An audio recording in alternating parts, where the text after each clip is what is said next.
যোৱাকালি এটা আমি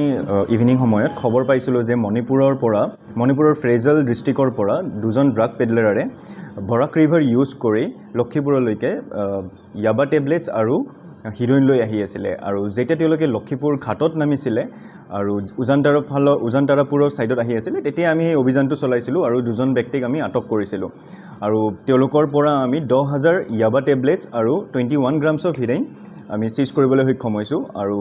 যেতিয়া আমি NDPS কিটৰ আণ্ডাৰত টেষ্টটো কৰিছিলোঁ টেষ্ট ৰিজাল্ট পজিটিভ দিছিলে দুটাই ইয়াবা টেবলেটছ আৰু হিৰ'ইন আৰু লগতে আমি নাওখনো যিখন নাও তেওঁলোকে ইউজ কৰি লক্ষীপুৰলৈকে আহিছিলে সেইখনো আমি চিজ কৰিছোঁ আৰু দুজন ব্যক্তিক আমি এৰেষ্ট কৰিছোঁ দুজন ব্যক্তিৰ নাম হৈছে জেমছ এল মালস্বাম যাৰ ঘৰ হৈছে ফেৰিজৱাল মণিপুৰ আৰু কেঞ্জিঅ'ৰ মাৰ তেখেতৰ ঘৰ ফেৰিজৱাল মণিপুৰতে হয় আৰু এতিয়া আমি NDPS এক্টৰ আণ্ডাৰত আমি কেছ ৰেজিষ্টাৰ কৰিছোঁ আৰু ফাৰ্ডাৰ ইনভেষ্টিগেশ্যন আমি কেৰি আউট কৰিম